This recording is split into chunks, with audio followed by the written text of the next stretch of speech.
ကျွန်တော်တို့တွေကမိသားစုဘဝရှင်သန်ရက်တည်ရေးအတွက်ဒါမှမဟုတ်ဘူးဆိုလို့ရှိရင်ဝါသနာနဲ့အိမ်မက်တွေအတွက်လှုပ်လှုပ်ကြရပါတယ်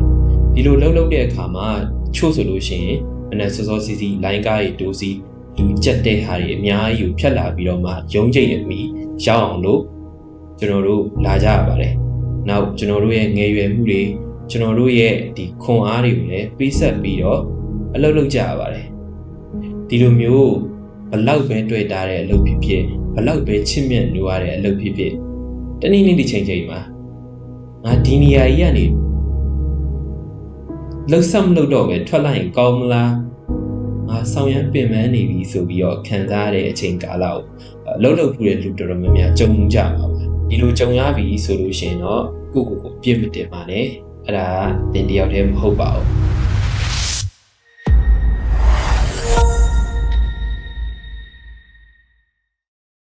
ဒီနေ့မှာတော့ကျွန်တော်ကလူတွေကဘလို့အချိန်မှာအလုပ်ထွက်လို့ရှိကြလဲဘလို့အကြောင်းအရာတွေကြောင့်အလုပ်တွေထွက်ကြလဲနောက်အလုပ်တစ်ခုတည်းမှာအကြာကြီးလုပ်တာကောင်းလားဆိုးလားဆိုတာကိုအသေးစိတ်ပြောပြပေးသွားမှာဖြစ်ပါတယ်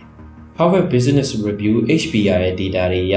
လူတွေကဒီလိုအချိန်တွေမှာဆိုလို့ရှိရင်အလုပ်သစ်ရှာဖို့အတွက်ဒါမှမဟုတ်လို့ရှိရင်ကိုယ့် career ကိုပြန်ပြီးတော့သုံးသပ်ဖို့အတွက်ကိုစဉ်းစားလေးရှိကြပါတယ်ပထမဆုံးတစ်ခုကတော့ဒီ work anniversary လို့ခေါ်တဲ့ကိုယ်အလုပ်စဝင်တဲ့နေ့တွေပေါ့နော်ဒီလိုမျိုးကိုယ်အလုပ်စဝင်တဲ့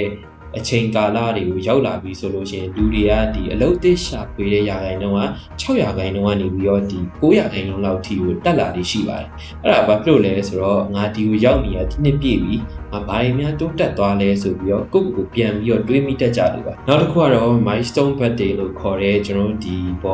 ကိုယ့်အသက်10စုနှစ်ပြည့်တဲ့မွေးနေ့တွေဥမာအသက်30ပြည့်တဲ့အခါမျိုးအသက်40ပြည့်တဲ့အခါမျိုးပေါ့နော်အဲ့လိုမျိုးဒီ10စုနှစ်တစ်ခု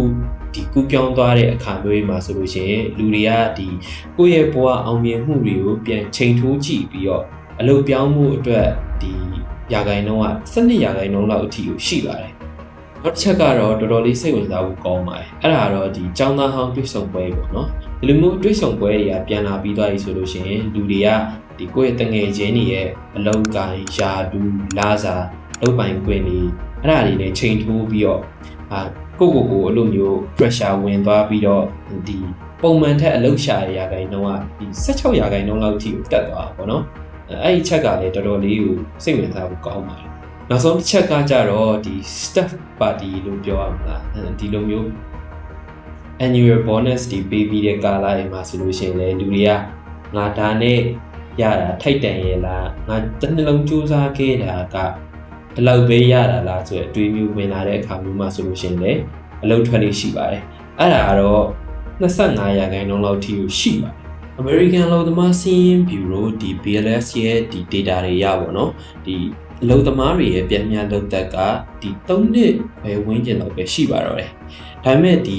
ထက်ပိုဆိုးတာပေါ့နော်ဒီ touch နဲ့ ID လိုမျိုးဒီအပြောင်းလဲမြန်တဲ့ level တွေမှာဆိုလို့ရှိရင်ဥပမာ software engineer တွေ developer တွေဆိုလို့ရှိရင်သူတို့ရဲ့ပြန်များလုပ်သက်ကအခုဆိုလို့ရှိရင်2နှစ်ကျော်ဝန်းကျင်လောက်ပဲရှိတော့ရပေါ့နော်ဆိုတော့ဒီလိုမျိုးလုပ်သက်တွေတဖြည်းနဲ့နည်းလာကြတာနောက်ပြောင်းလဲတွေလုပ်ကြတာဘာကြောင့်လဲ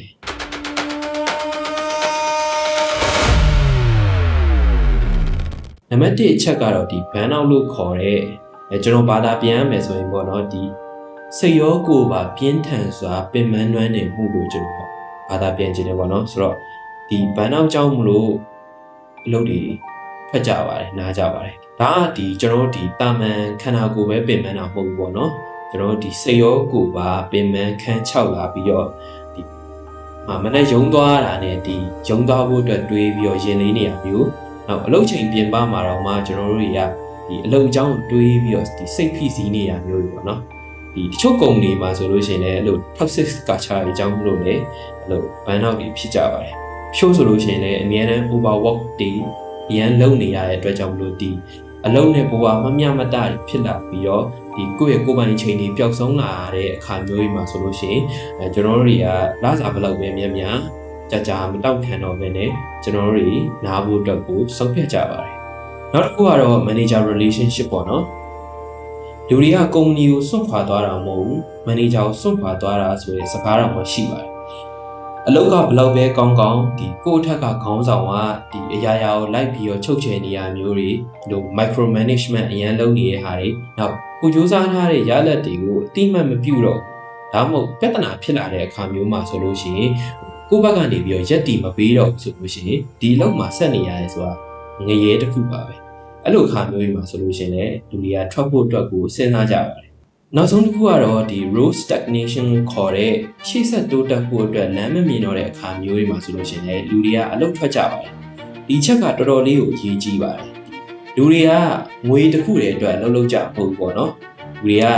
ကရှေ့ဆက်ပြီးတော့တိုးတက်ချင်ကြတယ်ဒီနေတိုင်းလုပ်နေကြအလုပ်တွေကိုပဲဒီစက်ရုပ်တရုပ်လိုမျိုးထက်ခါတလဲလဲဒီလုပ်နေရပြီးဖြည့်ရှင်းစရာစိန်ခေါ်မှုတွေလည်းမရှိတော့ဘူးနောက်အသက်လည်းဘာမှမတင်ရတော့ဘူးဒီ learning curve ပြတ်သွားပြီဆိုလို့ရှိရင်လူတွေကအဲ့အလုပ်ကိုလုပ်ရပြင်းလာကြတယ်ပေါ့နော်နောက်အထူးသဖြင့်ဒီတက်အပိုင်းမှာဆိုလို့ရှိရင်ဒီနည်းပညာအသက်တွေကိုမလေ့လာတော့ဘဲနဲ့ဒီအဟောင်းတွေပေါ်မှာပဲတန်တရားလည်နေတဲ့အခါမှာနောက်ဒီအပြင်လောကရဲ့ပြောင်းလဲမှုတွေရဲ့နောက်မှာကိုယ့်ရဲ့ company culture နဲ့ဒီလုပ်ငန်းဆိုင်ရာတွေကနောက်ကျပြီးတော့ကြံခဲ့တယ်ဆိုလို့ရှိရင်လည်းအဲ့လိုကြံခဲ့မှာကိုကြောက်တဲ့အတွက်ကြောင့်မို့လို့အလုပ်ထွက်ဖို့အတွက်ကိုဆုံးဖြတ်ကြတာမျိုးရှိကြပါတယ်ဒါကတော့ကျွန်တော်တို့ဒီအလုပ်ထွက်ကြတဲ့အကြောင်းလေးပေါ့နော်နောက်ဒီတစ်ဖက်မှာပြန်ပြီးတော့မေးစရာရှိတာလူမျိုးကုမ္ပဏီတစ်ခုထဲမှာပဲ9နှစ်10နှစ်လောက်အကြာကြီးဒီအလုပ်လုပ်နေတာဟောမှားသလားကိုကဖြစ်နောက်ကျပြီးတော့ကြံခဲ့ပြီလားဖြေကတော့ဟောမှားပါဘူးဒီလိုမှလည်းကောင်းကျိုးဆိုးကျိုးတွေအများကြီးပဲရှိပါတယ်ဆိုတော့ balance ဖြစ်လေးနဲ့ချိန်ထိုးပြီးကြည့်လိုက်ကြဒီလိုမျိုးလုပ်ငန်းတစ်ခုထဲမှာအကြာကြီးလုပ်တဲ့လူတွေရဲ့အားသာချက်တွေကတော့ဒီ institutional knowledge လို့ပြောလို့ရတဲ့ဒီလုပ်မှာပေါ့နော်ကိုကရေရှည်လုပ်လာတဲ့အတွက်ဒီလုပ်ငန်းရဲ့ဒီကိုအောက်ခြေကနေပြီးတော့ဒီ culture တွေအကုန်လုံးကိုနည်းနည်းသိရဲနောက်ဒီ trust လို့ခေါ်တဲ့ယုံကြည်မှုဒီယုံကြည်မှုဆိုတဲ့နေရာမှာလဲကုမ္ပဏီကကိုယ့်ပေါ်ယုံကြည်မှုကိုယ့်ရဲ့အထက်လူကြီးတွေကကိုယ့်ပေါ်ယုံကြည်မှုတွေကိုရထားတဲ့အတွက်ကြောင့်မလို့ဒီလွတ်လပ်နဲ့ဒီဆုံးဖြတ်ချက်ဒီချလို့ရတဲ့ authority ကိုပို့ပြီးတော့ရကြပါတယ်နောက်တစ်ခုကတော့ဒီ internal mobility ပေါ့နော်ဒီကုမ္ပဏီအတွင်းမှာလည်းပဲကျွန်တော်တို့ဒီ project ကြီးတွေကိုဥဆောင်ဝင်ရတဲ့ဟာမျိုးတွေနောက်ဒီဌာနတစ်ခုကနေတစ်ခုပြောင်းပြီးတော့လေ့လာခွင့်ရတဲ့ဟာမျိုးတွေနဲ့တကယ်လို့ပေါ့နော်ကိုကဒီကုမ္ပဏီရဲ့ career path ကိုတည်ချာလေးလေ့လုံနိုင်တယ်တည်ချာလေးဥဆောင်နိုင်တဲ့ဟာမျိုးတွေဆိုလို့ရှိရင်ကိုကဒီ C level အထိပေါ့ဒီ CEOလိုမျိုး level တွေနောက်ဒီ director တွေ vice president တွေ level တွေထိတော့မှယာလူတက်ဖို့အတွက်ဖွင့်ရည်တွေပိုများပါတယ်ခုနကပြောသွားတဲ့ဟာတွေကတော့ဒါအားသာချက်တွေပေါ့နော်အဲ့မှာလည်းအားနည်းချက်တွေရှိပါပထမတစ်ခုကတော့ဒီ loyalty test လို့ခေါ်တဲ့မော်လူဘာသာပြန်ရမယ်ဆိုရင်တော့ဘယ်လိုပြောပ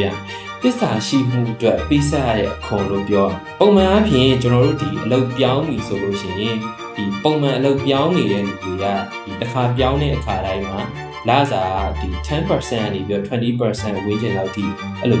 ခုန်တက်သွားလိရှိကြပါမယ်ဒီတနေရာထဲမှာပဲဆက်ပြီးအလုပ်လုပ်နေတဲ့လူတွေရဲ့ဒီနှစ်စဉ်လာစားတိုးတဲ့နှုန်းပါပေါ့နော်ဒီ 3% နေပြီးတော့5%လောက်အဲ့လောက်ဝင်းကျင်လောက်နေပဲကျင်းနေနေရတယ်9နှစ်လောက်ကြာလာတဲ့အခါမျိုးမှာဆိုလို့ရှိရင်ဒီအလုပ်တစ်ခုထဲမှာပုံမှန်လုပ်နေတဲ့လူနဲ့အလုပ်ကိုနေရာမျိုးစုံပြောင်းပြီးတော့လုပ်နေတဲ့လူတွေရဲ့ဂျာလာစားကွာဟချက်ကတော်တော်လေးကိုကြီးမားလာပါတယ်ဆိုတော့ဒါကိုယ့်ရဲ့ဒီသစ္စာရှိမှုအတွက်ပြီးဆက်လိုက်ရတဲ့အခွန်လို့ပြောရမလားအဲ့ဒါလေးကတော်တော်ရင်နာဖို့တော့ကောင်းပါတယ်你们散了ကွာမငိုချင်းလာပြီနောက်တစ်ခုကတော့ဒီ comfort zone trap လို့ခေါ်တဲ့ဒီ comfort zone ထဲမှာပိတ်မိနေရမျိုးပေါ့နော်ကျွန်တော်တို့တွေကဒီကုမ္ပဏီရဲ့အလုပ်လုပ်ပုံတော့ဒီခြေစကောင်းဆုံးအကုန်လုံးသိနေတယ်ဒါပေမဲ့ဒီတခြားအပြင်ကုမ္ပဏီတွေကဘယ်လိုမျိုးလုပ်နေလဲဒီဈေးကွက်ထဲမှာဘယ်လိုမျိုးသတင်းတွေဘယ်လိုမျိုးနည်းပညာအသစ်တွေသုံးနေလဲဆိုတာကိုကျွန်တော်တို့ကဒီမျက်ခြေပြတ်သွားတတ်ပါတယ်နောက်ဆုံးဒီတကယ်တမ်းကိုယ့်ရဲ့ကုမ္ပဏီကအခက်အခဲဖြစ်လို့ပဲဖြစ်ဖြစ်ကိုယ်တိုင်ဒီအလုပ်မှာလုပ်ရတာစိတ်မပါတော့လို့ထွက်ချင်လို့ပဲဖြစ်ဖြစ်နောက်အပြင်မှာအလုပ်ရှာဖို့အတွက်လိုလာတဲ့အခါမျိုးမှာဆိုလို့ရှိရင်ဒီဈေးကွက်ကတောင်းဆိုတဲ့ဒီ scale တွေနဲ့ကိုယ့်ရဲ့တက်ထားတဲ့ပညာတွေကကွာဟပြီးတော့အခက်တွေ့တတ်တာမျိုးတွေလည်းရှိတတ်ပါတယ်အဆုံးသက်အနေနဲ့ပြောရမယ်ဆိုရင်ပေါ့နော်ကျွန်တော်တို့ဒီသိပ္ပံနည်းကြားအလုပ်ထွက်ကြတဲ့အချိန်ဆိုတ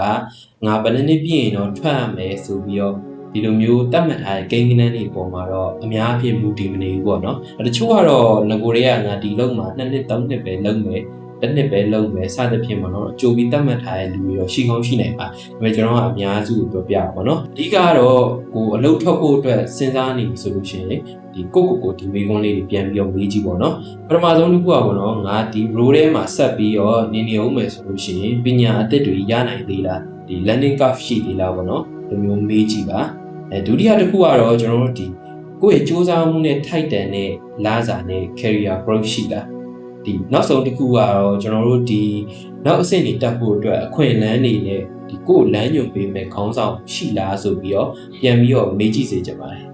အခုပြောထားတဲ့အချက်တွေကလည်းမရှိတော့ဘူးလေကိုလှုပ်ရတဲ့အားလည်းအတိတ်ပဲမဲ့ပြီးတော့တန်တရားလည်းနေပြီလို့ခံစားရတယ်ဆိုလို့ရှင်တော့အရာအလုံးကိုလွတ်ချပြီးတော့လှုပ်ထွက်ဖို့အတွက်စဉ်းစားသင့်ပါတယ်ဆိုတော့ဒီဗီဒီယိုကြည့်နေတဲ့ညီကိုမောင်နှမတွေထဲမှာဘလို့အချိန်မျိုးမှာဒီအလုပ်ထွက်ခြင်းစိတ်အဖြစ်ဆုံးလဲဆိုတာကိုဒီအောက်က comment ထဲမှာပေါ့နော်ဝင်ရောက်ပြီးတော့ရေးသွားပေးလို့ရပါတယ်ပြီးတော့ဒီဗီဒီယိုလေးကဒီ career အတွက်အထောက်အကူဖြစ်တယ်ဆိုလို့ရှိရင်လည်း like and share လုပ်ပြီးတော့ကျွန်တော်ရဲ့ Infobia channel ကို support လုပ်ပေးလို့ရပါတယ်အားလုံးပဲ see you take care